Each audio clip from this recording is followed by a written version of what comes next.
bubbly, upbeat person, you're watching True Heel Heat.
Hello. It is me, your True Heel Phenom, SP3, and we are live on the True Heel Heat YouTube, Facebook for our WWE NXT Deadline 2025 preview, breaking down tomorrow night's show from San Antonio, Texas, as we're going to open up with an NXT Championship matchup for the very first time, as the spotlight will be put on the men's and women's Iron Survivor matchups and much, much more. But we're here to break it all down with you here. And to do that, this time, I am joined by a very special guest.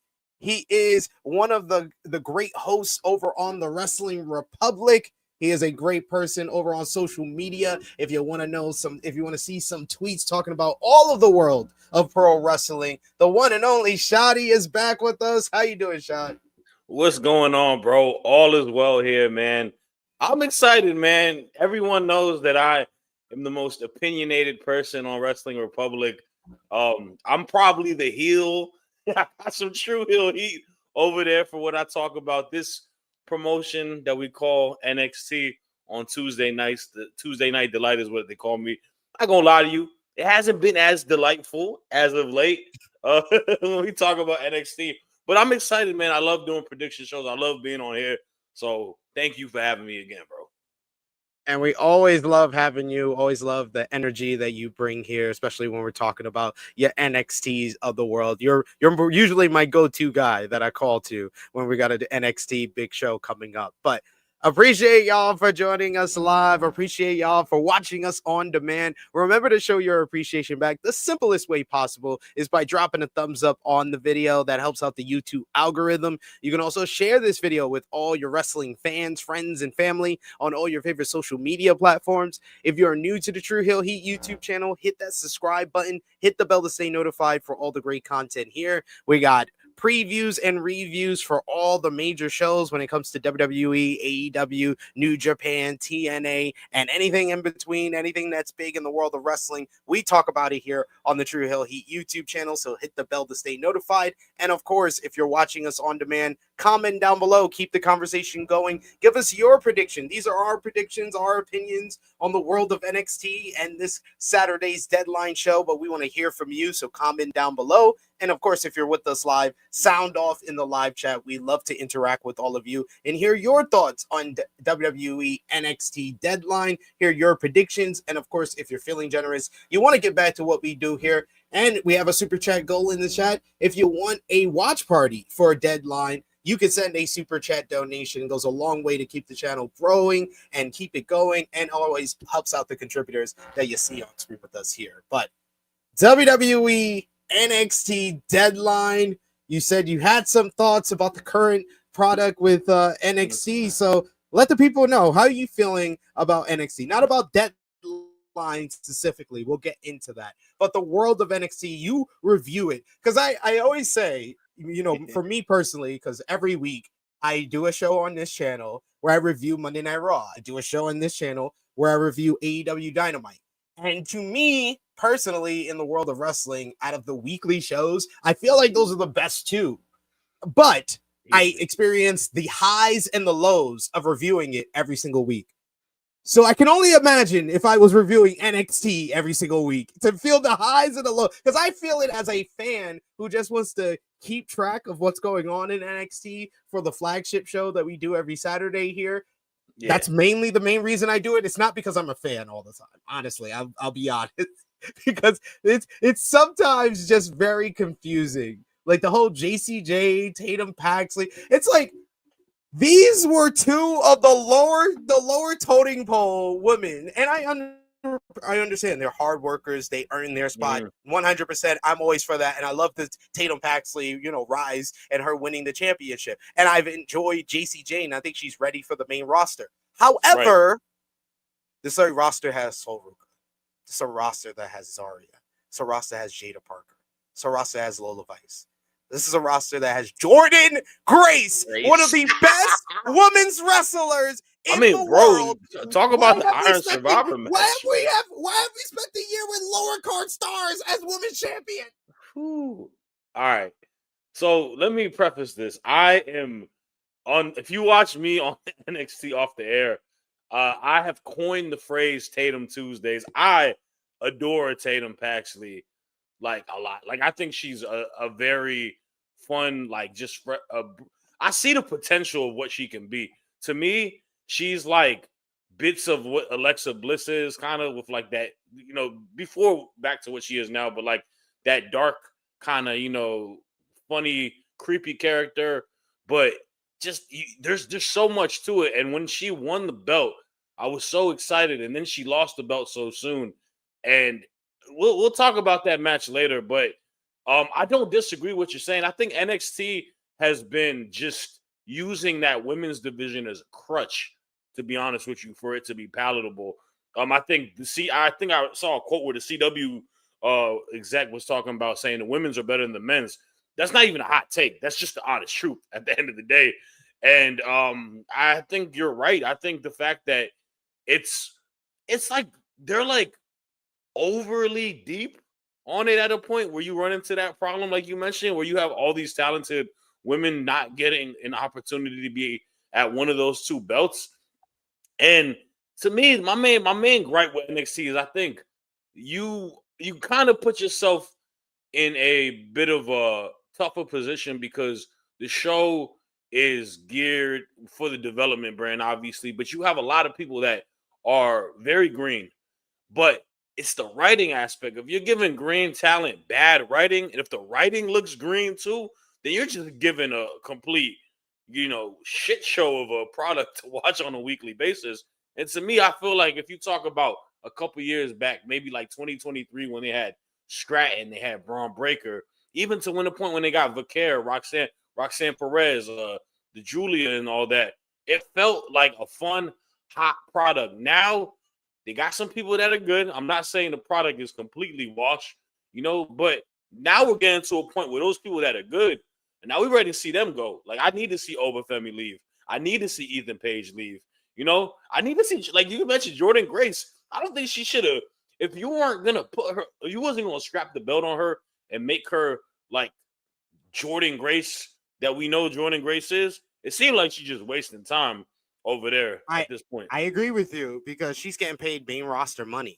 So you're paying her main roster money to just be one of the lower card girls on the roster she has spotlighted kind of feuds, the Blake Monroe feud and her current feud with Kalani Jordan, but she should be the champion. You have two women's titles on this show. You telling me Jordan Grace can't win one of them?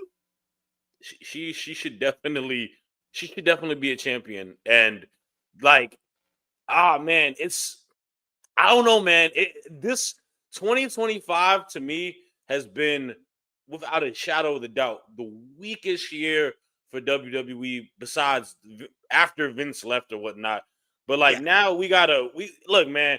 I'm done with the honeymoon stuff, man. You call a spade, you got to give that same energy to Paul. I know people are happy that he, got the dirt off of what the booking was when Vince was there. Now you got to put the constructive criticism on him because he's had a fairly lazy year when he talk about with the booking and everything tied to it. And the other thing is this, man, we got this show, but we also got Saturday night's main event where it's supposed to showcase NXT talent. And to me, like, there should be some bits of, like, at least talk about that on the weekly shows to get people excited. At least showcase the people that you're going to put on that show in a way to get us hyped for to see them. Because you don't want to get to a point where it's like a bunch of, Cena gets his match and then everybody else like, I don't know who that is. I don't know who that is. Like, I know who they are, obviously, because I watch it on a weekly basis.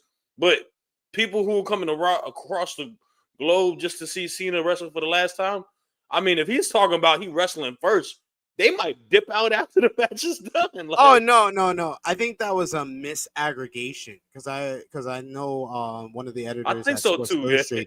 One of the editors at Sports Illustrated, he watched the video and he was like, he never said he was opening the show because that would be dumb. Not only are you losing the people in the building, you're losing the people watching on Peacock. They turn that damn thing off after Cena wrestles.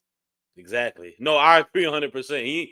But yeah, man, I just it's been a tough stretch, and like my co-host Clark and Drizzy will tell you the same thing. Especially like Drizzy to me is a guy who I do a show with. He's one of the most positive people when it comes to talk about wrestling. And even him weekly, he's like, yeah, I can't even defend this shit anymore. Like, that's when you know. That's when you know. So I mean, that's how we knew on here Survivor Series was really bad with Romeo, our resident WWE fan, WWE defender. He was like, this show is ass. Oh my God. When the big WWE fans are even admitting that show is ass, it's bad. But I think with NXT is different from the main roster. Like Triple H, it comes down to complacency and laziness. You're making all this money. You don't really need to try that hard. You don't need to be creative. You don't need to come up with creative ideas. You don't need to push younger talent. It's all about complacency with him, where they're making all this money and they don't need to do it. With NXT, it's a flawed concept in general because of Triple H's complacency. There's no upward mobility for any of these people. That, like you said, there's a laundry list of people on the NXT roster that should be on the main roster. Ethan Page, Oba Femi, Ricky Saints, Jordan Grace, Kalani Jordan, Jada Parker, Lola Vice, Sol Ruka, JC Jane. Like, I can go on for days. This is supposed to be the third brand, but it's the third brand that is building people up for the other two brands. And it hasn't done that because you have a plethora of super freaking seniors, and they are teasing the return of another super senior with Tony D. I'm like, Tony D should be on the main roster. What are y'all doing? It's crazy. When I saw that this past week, I was like, no, come on, man. What? Like, first, I joke. I was like, yo, the finish of the family was a big egg to the face. It was flat. And now nobody, like, that was supposed to establish Tony to be sent off and also establish Stacks. Stacks feels ice cold right now. You know what I'm saying? He did not feel like a singles guy. He's a part of the NXT Invaders on TNA. Come on, bro. When I saw that, I was like, this is who's supposed to take, like, y'all gonna get in our block and you gonna run out? No, you're not. Get out of here. Moose could beat them by himself.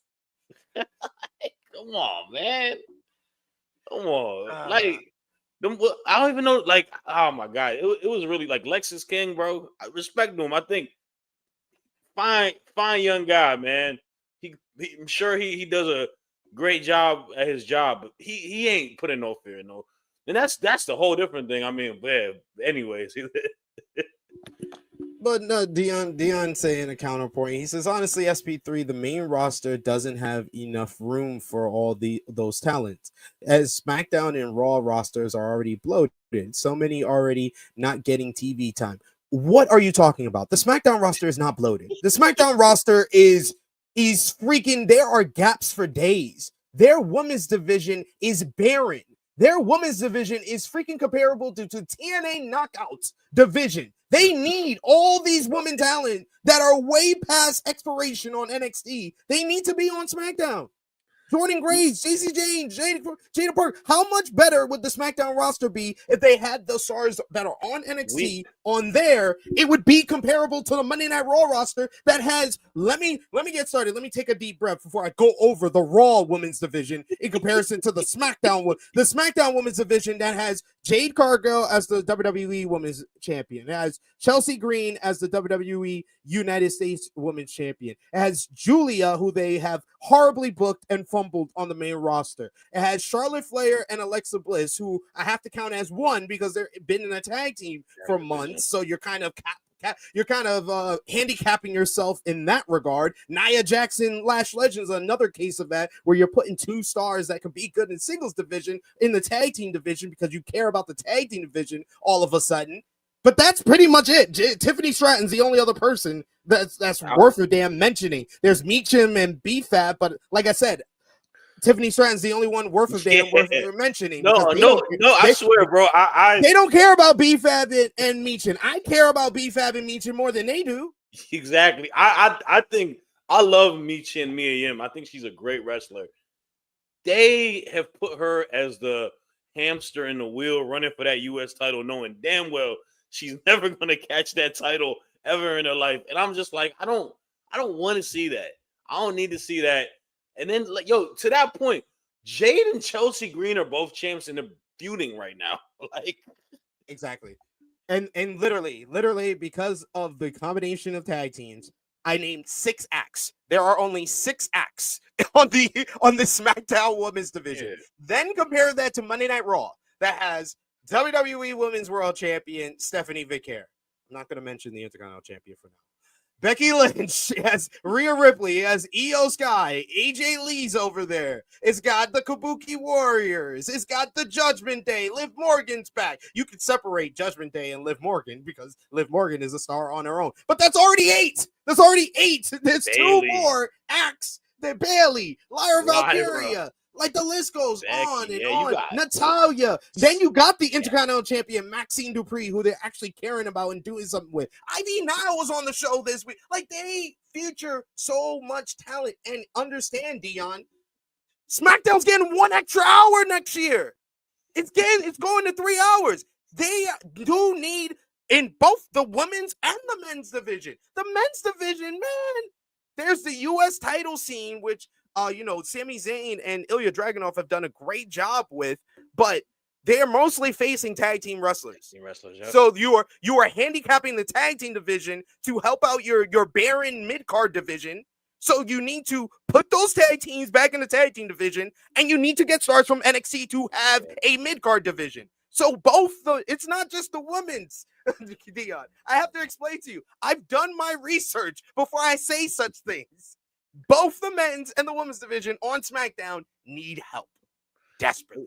For sure. Like, they don't, like, they're so conservative on how they handle, like, stuff.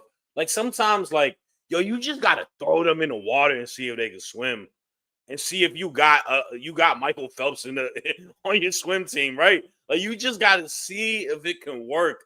And to your point, there are people, even on the men's side, like, people that they let go, like a guy like Wesley, I think you could have given him the opportunity or chance. Tony D'Angelo, who you just mentioned, the guy is charismatic as hell, and he's a good enough wrestler. He feels like a main roster type of mid-card guy. And that's the thing. I think the misconception is not everybody got to be that guy. We need people that have, it's like sports. Like, you need a person that plays defense. You need someone that takes a couple fouls during the game. You need someone that needs to distribute. Like, there are people that can play their role as a person that eats an L. That's what Chelsea Green was doing the whole time when she came back.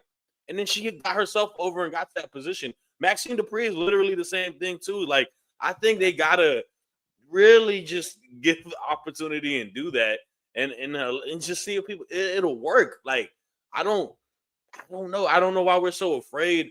Like you mentioned, these super seniors. Like, what else do they have to do? What does Kalani Jordan have to do left on NXT? Nothing.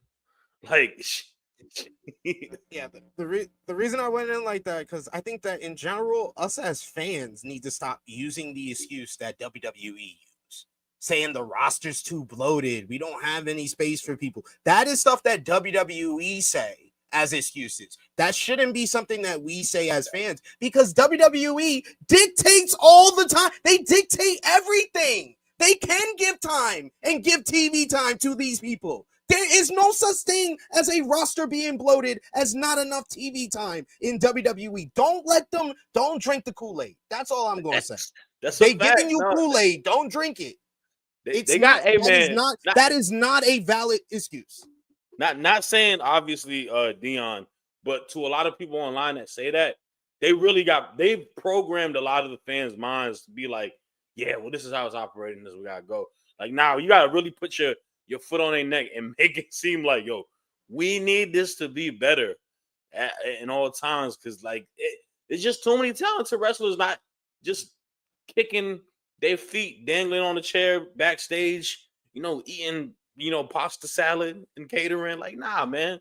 Let some people work. Let some people do their job. Absolutely agree with you there. But let's get into WWE NXT Deadline, tomorrow night show from San Antonio, Texas. As we always do with the pay-per-view preview, Shaddy.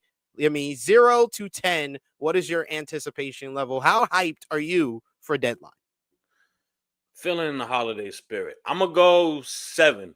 I got a little bit of excitement for it just because I do like the men's and women's main matches that are in the theme of this. I like themes and stuff like that.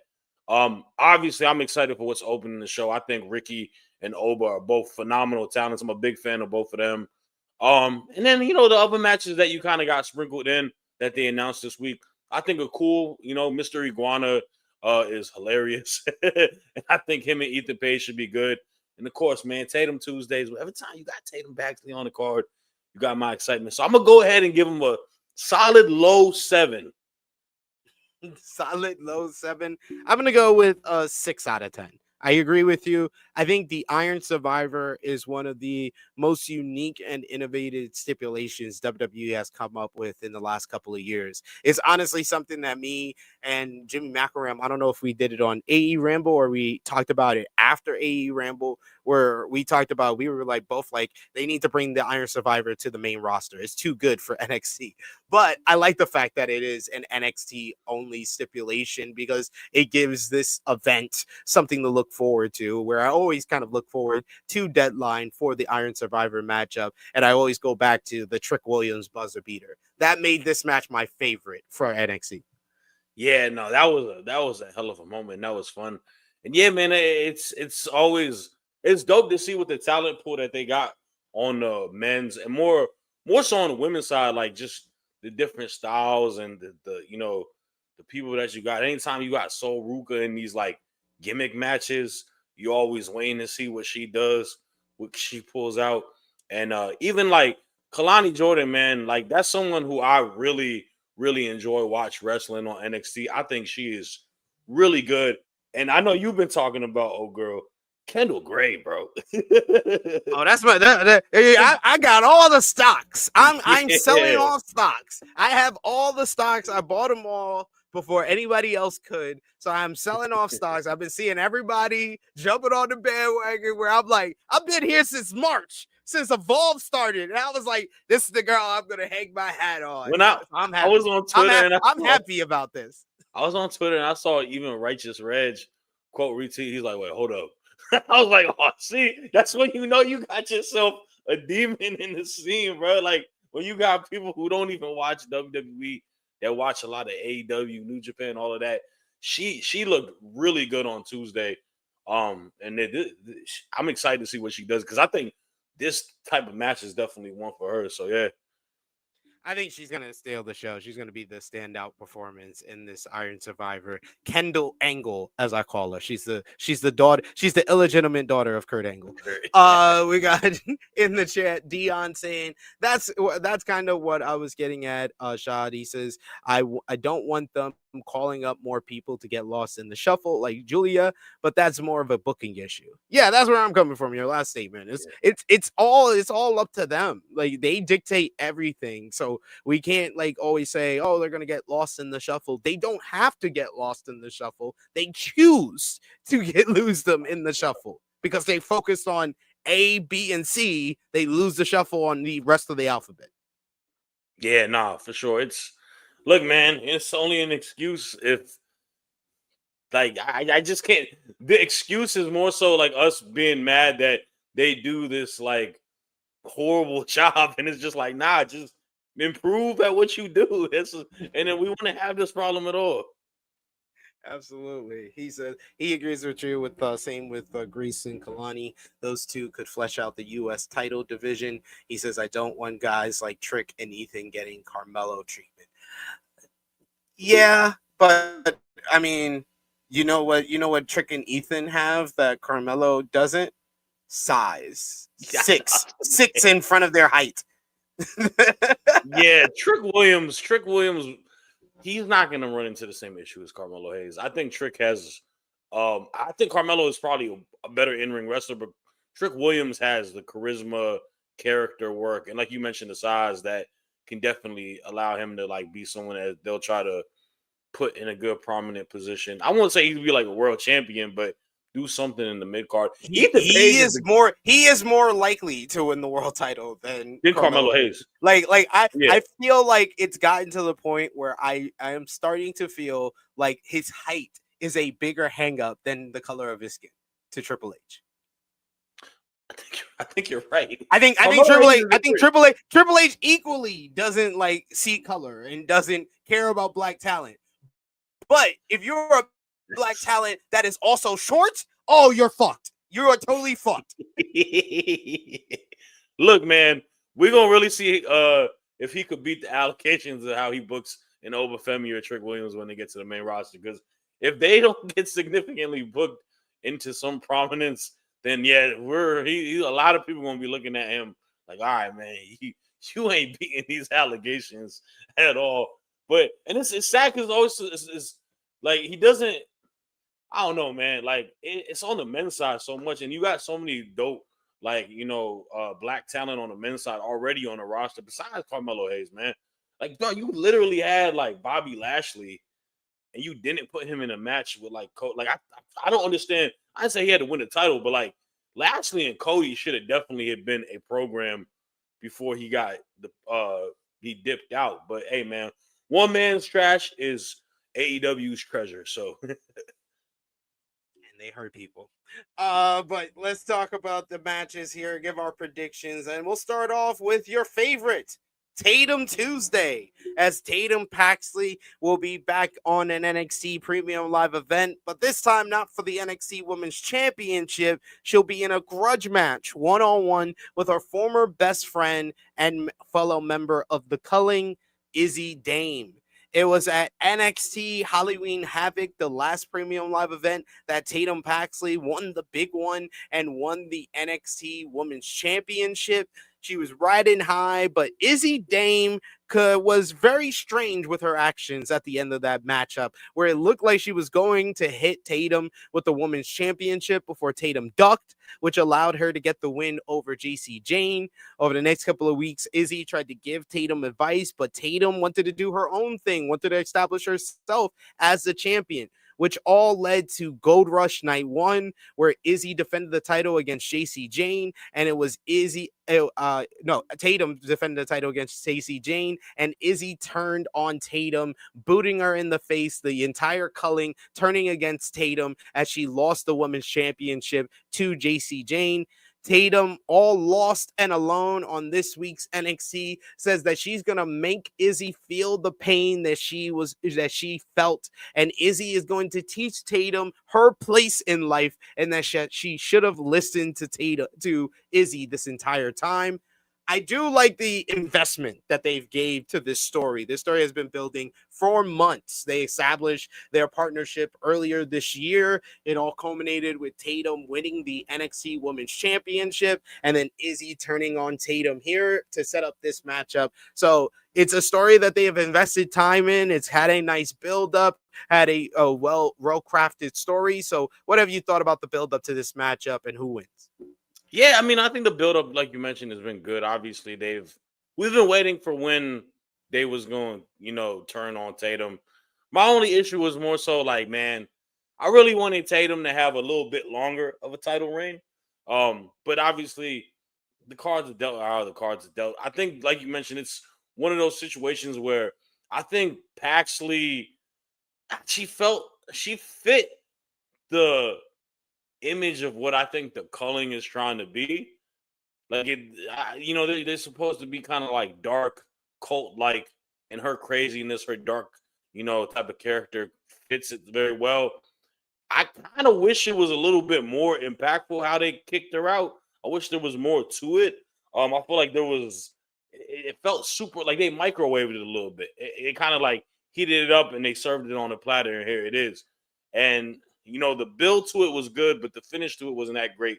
But I do think that it does lead to this.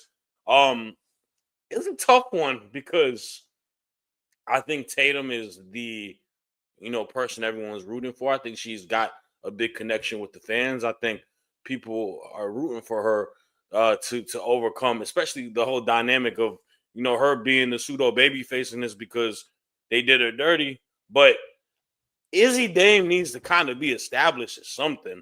Like, I don't know what it is. I don't know what it is about a character. I just haven't felt a connection of a character more so. And I don't think she's in the right team. I don't think the faction feels like it's doing her any service. I got a lot of respect for Sean Spears, but I don't know what the brainchild of what his idea really is to. It just feels like her and two bald guys, and I'm a bald guy saying that. But it's one of those things. But for me, I'm never gonna pick Izzy Dame to win this. I hope Tatum Paxley dog walks her ass all throughout San Antonio. I want it to be, if WWE did Bloody Murder, I would love it to be Bloody Murder. But I got Tatum Paxley winning this. I hope this is the final match for him. It's just, I don't know, man. It kind of goes back to the conversation that we said earlier. I don't really know what both of them do after this at that too. Like, so a part of me could see him extended, but I'm gonna go with Tatum Paxley. They're definitely extending this. Izzy Dame wins. Izzy Dame wins. They'll extend it. Maybe it goes even to like Vengeance Day next year.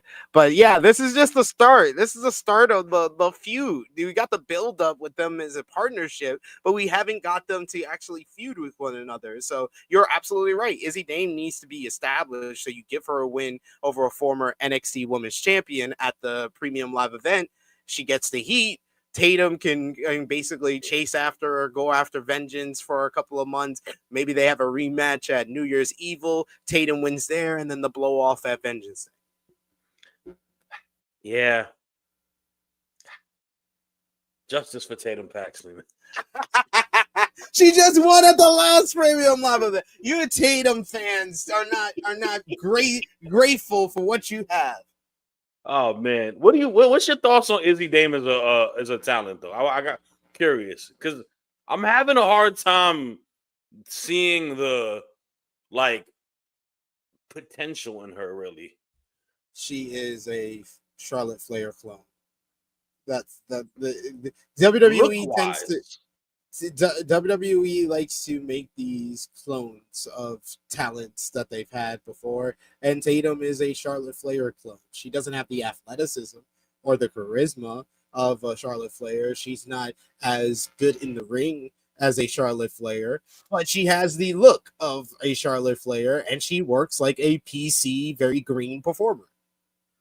Yeah, she needs they definitely got to put a little bit more stock in trying to cook her up a little bit. I think she needs more reps, like on a weekly basis or something like that. Just because I just haven't.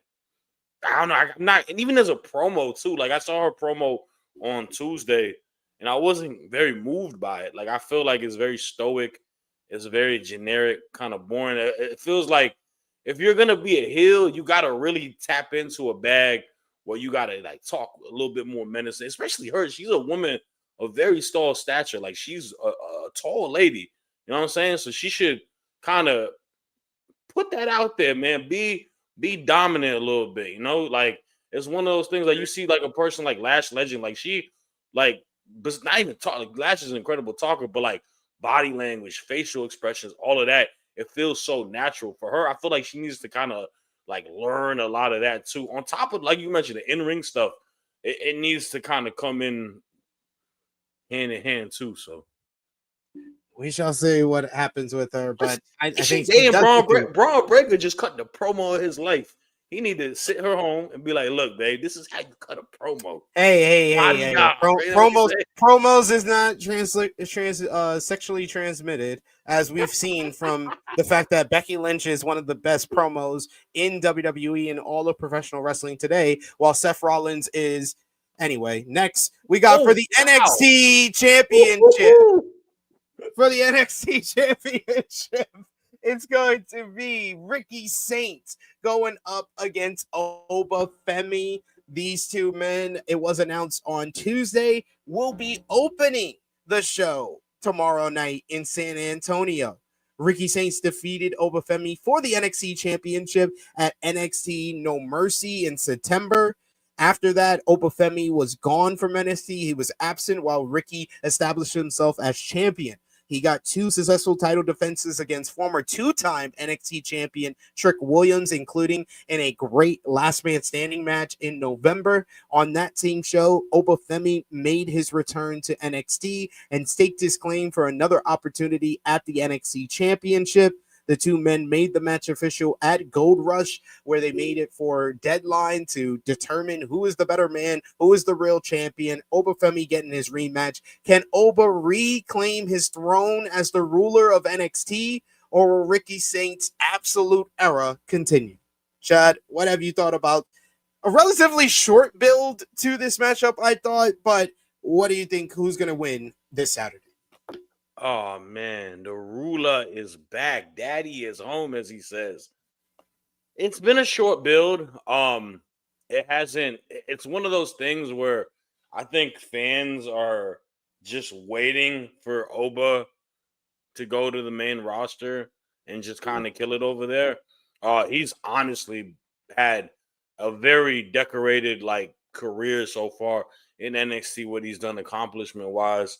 And to me, it's a tale of a coin, honestly. It really depends what they have for his future. If the goal is to get him, graduating and get him up to the main roster, then yeah, him putting over Ricky and really establishing Ricky Saints as a guy who beat a Trick Williams and beat a Oba Femi, and that's where you kind of say that, okay, he's the real deal. He's the main guy at that standpoint, then that's what you do. But if it's a standpoint where they're like, yo, we're just not ready to put him on there yet, we might have to wait a little bit. I wouldn't be surprised if you give the belt back to him and kind of maybe have these two tussle for a little bit more, or even potentially let him hold it back and then set up a Javon Evans and Oba Femi for him to be him. So it's one that I honestly have a tough time genuinely like trying to figure what's going to happen. But I'm going to stick with the fact that I do think Saints is relatively newer with the title reign. And I think they put a lot of stock into him. I think they've made him a big deal. And I think Oba's more likely to go to a Raw or SmackDown than Ricky. So I'm going to say Ricky Saints retains. I think he gets the win over. I think it's a battle of respect. Maybe, Oba gives him the handshake after the match. And we really see what the revolution has for a store for Ricky Saints. I'm going to go with Ricky Saints. I am also going to go over Ricky Saints, but I have a different kind of prediction. I think Ricky Saints wins off of turning heel. I think he wins due to a low blow. He cheats to win, because if you look at the men's Iron Survivor matchup, it is 4 out of 5 are baby faces. So it would set up NXT to have natural storytelling. If Ricky turns heel here, you'll have room to do a third matchup if you want to, with those two, with Oba and Ricky. The money matchup would be next year at Stand and Deliver, Javon versus Ricky, which they are already setting up with their friendship on screen. But you got Joe Hendry, you got Myles Borne, you got Leon Slater. Like, there are a lot of up and coming baby faces on the NXT roster, whereas it's really just Ethan Page when you look at the heels, especially if Trick is getting called up. So it would make a whole lot of sense. Ricky Saints turned heel, and that's how he wins. I like that. That would actually make a lot of sense. He's such a good heel too, so they could definitely benefit that. And then him, yeah. I mean, I'm so mad that Mania is not in New Orleans, because Stand and Deliver in NOLA would have been cool to see. Obviously, with him, being from there and having a big moment. But I think, Javon just got to win it whenever it happens. So. Oh yeah. Javon's next shot needs to be him winning. So like that's what I said. The money matchup would be you get Ricky to turn heel. He starts off the first half of the year as the heel champion, and it builds up to Javon beating him at Stand and Deliver. For sure. Then for the NXT North American Championship, All Ego Ethan Page will defend against Mr. Iguana. Back on the November 2nd edition of AAA Alazanzas, it was Ethan Page and Chelsea Green who defeated Mr. Iguana and La Hydra to become the AAA Mixed Tag Team Champions. Ever since then, Mr. Iguana has made it known that he wants to win championship gold back from Ethan Page, but not necessarily the AAA Mixed Tag Team Championships. So just as Ethan Page thought that he was free to go from NXT this week and had no plans for a title match at Deadline, Ava let him know that she found someone that wanted an opportunity at the North American Championship, and she made the match for Deadline, and Mr. Iguana showed up in Ethan Page's rental car and proceeded to steal it. It's a thief. There's an APB out on him. This Iguana thief. But who do you think wins this one? What have you thought about Ethan Page and Mr. Iguana? I will say, all of these NXT Premium Live events are poorly built, because it always feels like most of the matches were built over like 2 weeks. Yeah, this one has definitely been not built to my viewership for the longest time. I can't say I watched the AAA shows as frequent as others, but I know they did have a match against each other. I mean, it's cool. I think Mr. Iguana is a very fun character. I think he's a, athletic, luchador that does what he does, and he's become someone that people like seeing on the weekly TV. So it's WWE, finding these people from these promotions that they're doing business with, obviously with TNA, and obviously now with AAA. When they're good at finding the stars of over there, right? They know Mr. Iguana is a star over there to the fans. They know Joe Hendry, obviously, Jordan Grace, Leon Slater. So they're gonna, utilize them, and that they're gonna put them on these shows. And to that, I mean, it's here for the vibes, man. But he's not beating Ethan Page. This is an Ethan Page retain. This is just an opportunity to get him on the card and get another win under his great title reign so far. Oh yeah, he has really kind of been one of WWE's best champions of 2025. Like, he's really established himself as one of the better North American champions that they've ever had, with this whole greatest North American of all time. And honestly, I felt like his North American title reign was better than his NXT championship reign. I agree 100%. I think it has been better. He's a slam dunk, man. He's one of the guys on the men's side, like you mentioned this year. I think he's been doing some of the best work. So I mean, kudos to him. I'm excited to see what his he called him Green Dust. That is hilarious. Green Dust. I would say Ethan Page. It's Ethan Page, Ricky Saints, Oba Femi, Trick Williams, who are going to be the NXT Men's Superstar of the Year. It's between those four. All of them have a good argument. But I mean, I would say Trick has the least of the good arguments, because really his run has to do with him being TNA World Champion this year. That holds the most weight. So he's more likely to win TNA Superstar of the Year than NXT Superstar of the Year.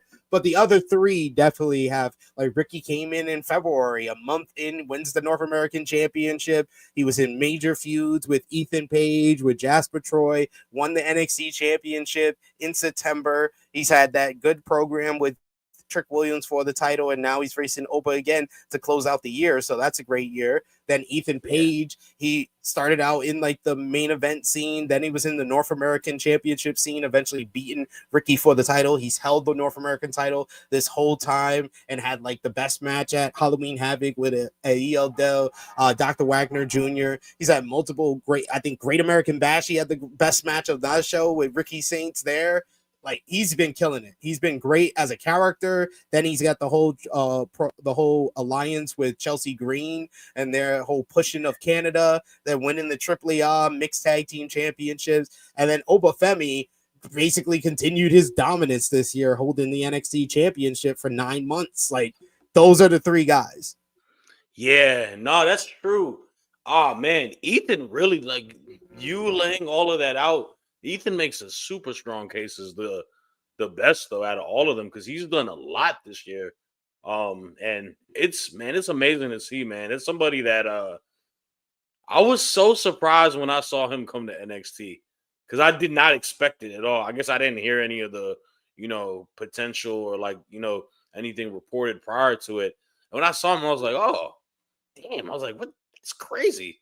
And then once it happened, I was like, yo, he's really like, I think we spoke about it before.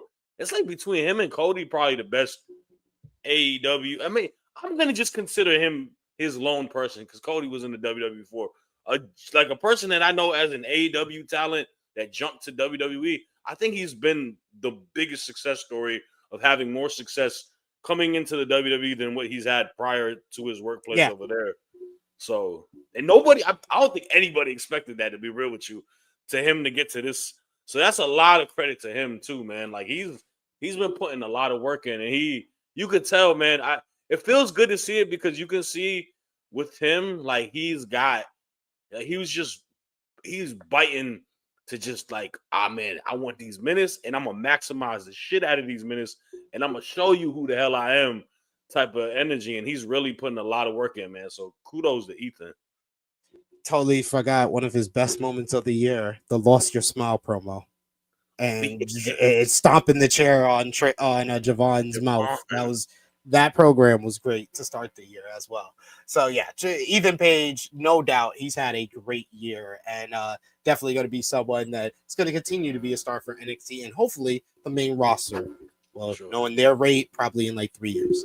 But in the women's Iron Survivor Challenge, it's going to be Kalani Jordan, Sol Ruka, Jordan Grace, Lola Vice, and WWE Evolve Women's Champion Kendall Gray enter the gray area with Kendall Angle, Kurt Angle's illegitimate daughter.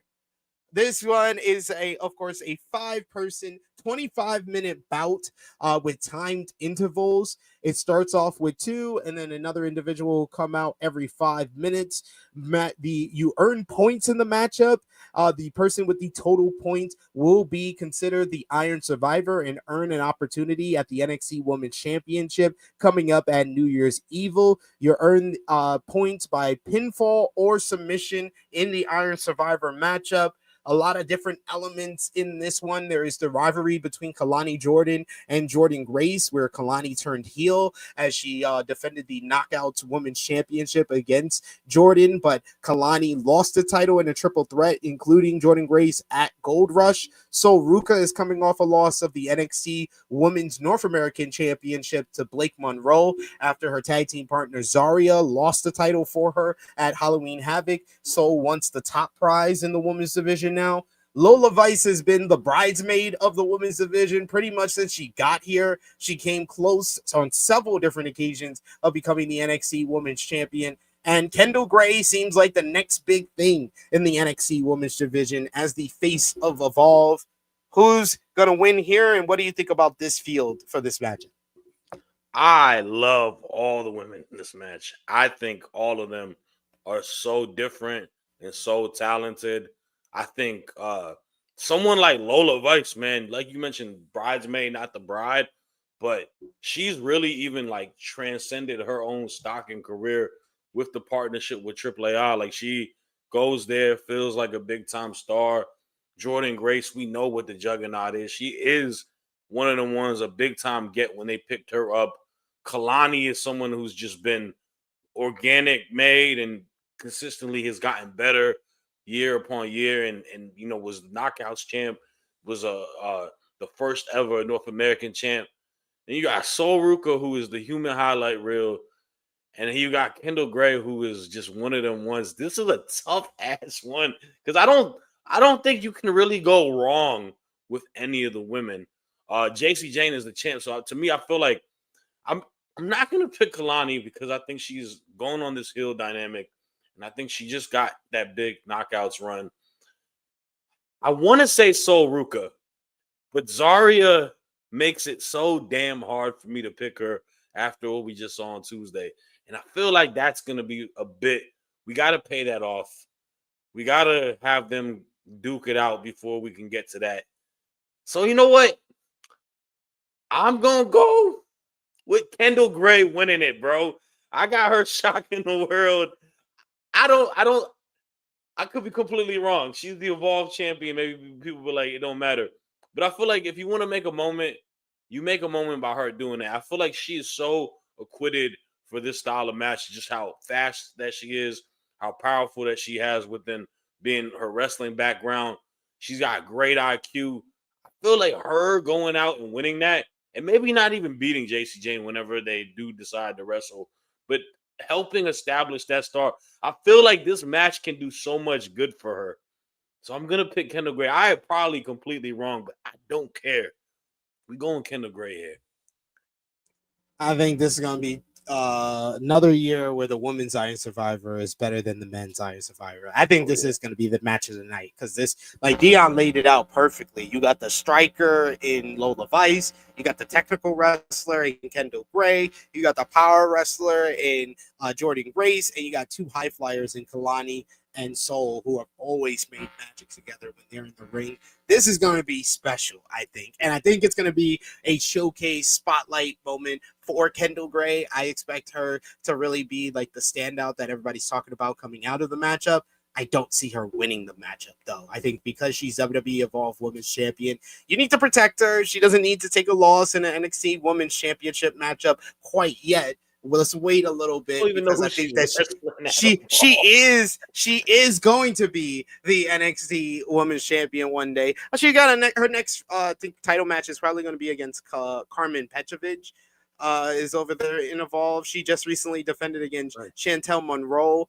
I know PJ Vasa to Panina Telepa, P Nasty from LFG just came to Evolve, and she wants a shot at the women's championship. And Callie Armstrong, the first ever women's Evolve champion, they had an absolute banger for the Evolve Women's Championship. She'll probably be in line for another opportunity. So she has her competition over in Evolve. I think that she'll, I like the fact that they have let her kind of integrate into the NXT Women's division, and I want that to continue. I just don't see her winning this one.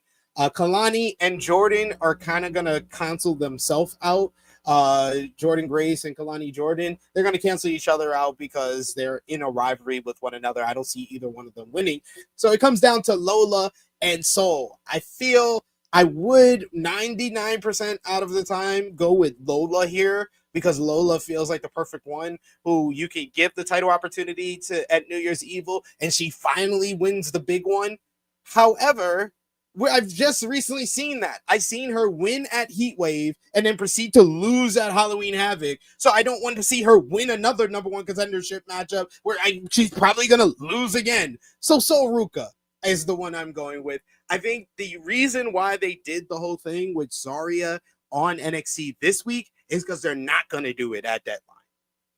They're going to wait till Sol gets the title opportunity, and then they're going to pull the trigger on Zarya officially actually turning on her. Ooh, yeah. Oh, man. That's going to... that's gonna ruffle some feathers with people. I think people want to see Soul get crowned at some point. Because she hasn't won the NXT World Women's Championship yet, right? So No, she's won the NXT Women's North American Championship and the WWE Speed Women's Championship. Oh yeah, speed title. Renowned. Yes, they have three. They have 3 women's championships on NXT. That speed title is so stupid, bro. It's so stupid. When I saw that match between was it Fallon Henley and Zarya, that was not a damn speed matchup. That was a regular match. That was a regular, not very good matchup. Yo, and that's the we reviewed that match. I was like, them putting the speed like caveat to it destroyed it for them too, because they did not know how to wrestle a pace of a speed match at all. I mean, it ain't on, and it's not on them. Zarya, if she's gonna be in a speed match, she needs to squash somebody to win it. And Fallon, I think she's a fine wrestler. She ain't like speed. She ain't no cruiserweight. You know, she's like a brawler. She wrestles a slower pace and whatnot. They did them a disservice by making that the finals. I agree. That's why no one's talking about it. No one's talked about it ever since. But I think they are going to talk about the Iron Survivor. And I like the fact that multiple people in this matchup have like very quick ways they can get falls. Like Ruka with the Soul Snatcher, Lola Vice with her knockout blows. Kalani Jordan has pulled out like fast pinfall victory. So has Jordan Grace in the past as well. So yeah, it's going to be fun. And Kendall Gray is just a great technical wrestler who will always be able to get some type of pinfall attempt. So that should be a good one. I'm bigging up the women's Iron Survivor because I don't have too much bigging up to do with the men's Iron Survivor. Talk about it. The men's Iron Survivor matchup. It will have 2 of the best in NXT and TNA in Javon Evans and Leon Slater, as I call them, the youngest OGs in charge. They'll be part of this matchup. Leon Slater being the TNA X Division champion. Former TNA World Champion Joe Hendry is in this matchup. Myles Borne, who can pick any spot that he chooses in the Iron Survivor matchup, and Dion Lennox of Dark State. These men were chosen by John Cena to be part of this matchup. We saw an 8-man tag on Tuesday's NXT with the person who scored the pinfall being able to pick their spot in the Iron Survivor, where Myles Borne basically stole the victory from Leon and Javon and got the opportunity to pick his spot in this matchup. Is that enough for him to gain the advantage and win the Iron Survivor? Will it be Joe Hendry picking up his biggest win in NXT today? Can Javon Evans make up and redeem himself for last year, coming so close to winning? Can Dion Lennox bring NXT Championship gold to Dark State? Or will Leon Slater pick up possibly the biggest win anybody from NXT has gotten on anybody from TNA has gotten in NXT so far during this partnership? Shaddy, who you got here? This match. This is my issue with the NXT men's division. Besides Javon Evans and Leon Slater, like you mentioned, I have zero care for these 3 other guys as in-ring competitors. And that is also towards Joseph Hendry. I think Joe Hendry is... I love Joe Hendry, the character. I love his theme song, but I agree. Once the bell rings, my interest does decrease quite a bit. Yeah, I'm good. I think he's fun. I think he's fine. But the other 2 guys, Myles Borne, he's gotten opportunities before, and I don't think he has showed us that he belongs in this top of the division. No disrespect to him. There's something that needs to kind of marinate a little bit more with him. Dion Lennox is interesting because this guy is like, I guess he gave his tag title to Saquon Sugars now. Saquon Sugars is now the tag champ, which he should have been from the first place, but that's a different topic. To me, it really depends on the direction of what you have for Javon. If Javon's direction is for him to get this match potentially, later on when he eventually wins the belt, maybe at a stand and deliver, then I think you probably wait a little bit. But, man, the other 2 options, I just don't know. I don't know if they'll give it to Leon just yet it would be amazing to see Dion Slater win it. I think I'm going with Joe Hendry, man. I think Joe Hendry winning it, being potentially the first program for Ricky out the gate, is something that is very WWE coded to do. I think Joe Hendry might be the most popular guy out of the bunch in this match. The fans will love, the moment for him.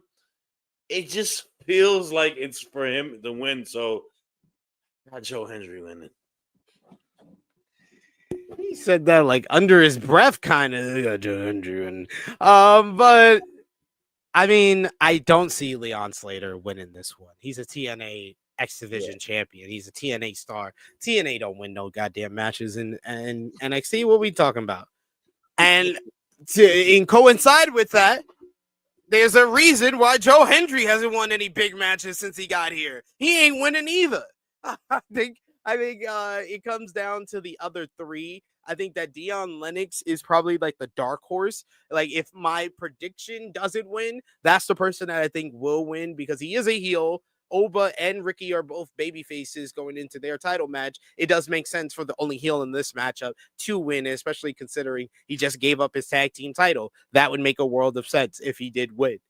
Javon Evans should be the odds-on favorite to win. We even put it in our headline. Will Javon Evans win Iron Survivor? Because he has the whole story from last year coming so close. He hits the cutter on Oba Femi. He's going for the cover, and then time runs out. He has the story of redeeming all of that this year and getting a title opportunity against either the guy that he's come so close to beating on multiple occasions, Oba Femi, or his newest best friend, Ricky Saints. That is story just writes itself. Unfortunately, I think that it's going to be another case of Javon Evans loses a big matchup. This is the case of why I'm not that high on this Iron Survivor. It's not because of the people involved. I like all the people. Like you said, Myles Borne is missing something, and what he's missing, he doesn't have any charisma. But he does look like Randy Orton, so that's enough for WWE. And I think he has shown that he is good. He does know what he's doing inside the ring. I thought he had a really good matchup with Oba Femi for the NXT Championship this year at Battleground. And I think that so far during his singles run since leaving NQCC, he's done very well in his role. He just doesn't have charisma. He's not good on the mic, and he doesn't have a character. Like, these are all things that is not up to him. It's up to the company, and they have decided they're not going to give him any of these things. The only thing that is up to him, you could have had charisma. You kind of have to get it when you're young, I guess. I don't know how charisma works. I don't know when it's given. Maybe given when you're born or something. So maybe he could be taught it, but I don't know. He doesn't have charisma. That's on him. But WWE can basically hide that fact by giving him a character, giving him someone to cut promos or helping him with his promos. They can do numerous different stuff, but they have decided not to do that. They're not going to give Javon Evans the win. They're not going to give Joe Hendry the win. They're not going to give Leon Slater the win. It comes down to Dion and Myles. I don't want to go with Dion because I don't like Dark State, and I think that Dion Lennox is just a Temu version of Jason Jordan. So I'm going with Myles Borne. I'll go with the Temu version of Randy Orton over the Temu version of Jason Jordan. Temu version of Jason Jordan. Oh man, yo, he's part of the factory, bro. The guys who couldn't make it on the NFL team and they throw him into the PC factory. I remember him. He used to play on the Rams, man. He was like a special teams guy. Respect to him. Like you definitely are one of the best football players out of like regular people. But I agree with you. Dark State to me, besides Saquon Sugars, I don't get it at all with the three of those guys. I don't get it. I don't get what the company sees, and I don't get what some of these trolling fans see. I only think it's the trolling fans that like Darkseid. There's no like actual fans that really like Darkseid. Never. I can't.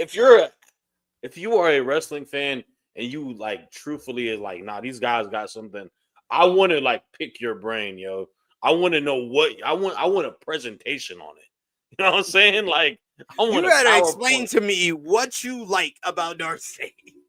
Because, like, I they can't cut promos, and aesthetically, like they just don't.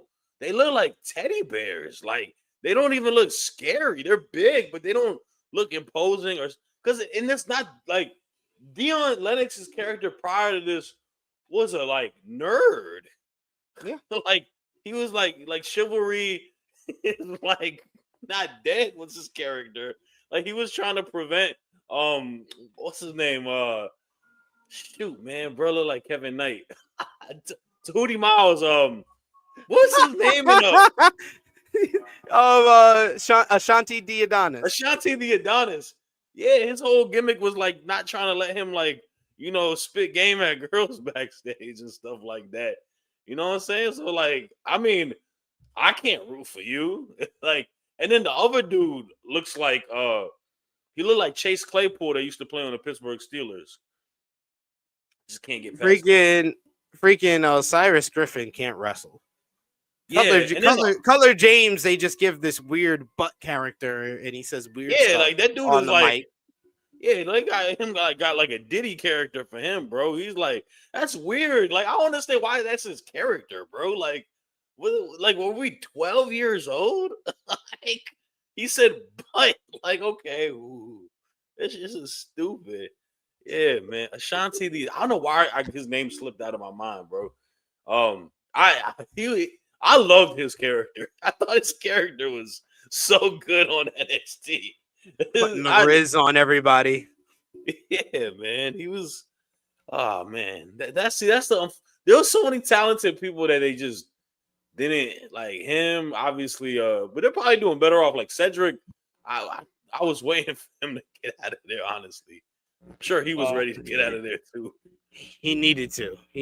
I'm happy for him. He's on the Independence doing his thing in TNA. But that's going to bring us to a close on our NXT Deadline 2025 preview. Had so much fun talking about Deadline as well as the whole world of NXT with someone who reviews it every single week over on the Wrestling Republic. Shaddy, thank you so much for joining us today. Want to give you the floor. Let everybody know where they can follow you on social media, where they can see all of your great content with Wrestling Republic and anything else you want to plug. The floor is yours. For sure, man. Thank you again, bro, for having me. It's always a pleasure to be here on the True Heel Heat podcast. You can follow me on Twitter, AHKDMV703, AHKDMV703. You can follow me right here, Shot Talks Graps, on Instagram. I follow back, man. I'm on Wrestling Republic. I'm going to be on Wrestling Republic in 45 minutes from now. So at 3 p.m. Eastern time, we'll be reviewing the news of wrestling this week. So follow us on YouTube, man. Follow us on Instagram, the whole nine, bro. It's a pleasure, bro. Thank you again. And thank you, good sir. Always enjoy having you on. And like I said, you're my go-to guy to call when there's an NXT Premium Live event. So maybe you'll get another call around February for Vengeance Day as well. So thank you, as always, for joining us. And, of course, you could follow me on the Twitter machine at TrueHillSP3. You can follow the gang, Facebook, Twitter, Instagram, TikTok, at True Hill Heat. Patreon.com/True Heat, $3 a month gets you exclusive content. That's the best place to support us when we're not live here. And you can also get some of our exclusive series like Goat Match series, where we recently just watched our second to last match that we're watching for season 1 of the series, where we watched Ilya Dragunov versus Walter from NXT UK 2020, Jimmy Macaram's favorite match of all time. And you can see where we placed it out of all of the matches that we've watched so far for Goat Match series. That is up right now. Check out Rated Raw Review if you like more WWE content, or Monday Night Raw Review is every Tuesday. Check out the latest episode here. If you like more pay-per-view previews, we did a preview for Ring of Honor Final Battle 2025 tonight. That is going to be on Honor Club. You can watch it there. Special announcement, I'll be live following the event on the Fightful main channel with Phil Lindsay of Grab City to review Final Battle. So check out the preview and get ready for tonight's show. We had our AE Ramble, our AEW Dynamite Weekly show with me and Jimmy Macaram reviewing this week in the Continental Classic on Dynamite and much, much more. So check that out as well. But thank you so much to Shad. Thank you so much to all of you for watching. If it's live, if it's on demand, we appreciate you. Drop the thumbs up, share it, and comment down below. It is me, your True Hill Phenom, SP3. This has been our WWE NXT Deadline 2025 preview. We are signing off until next time.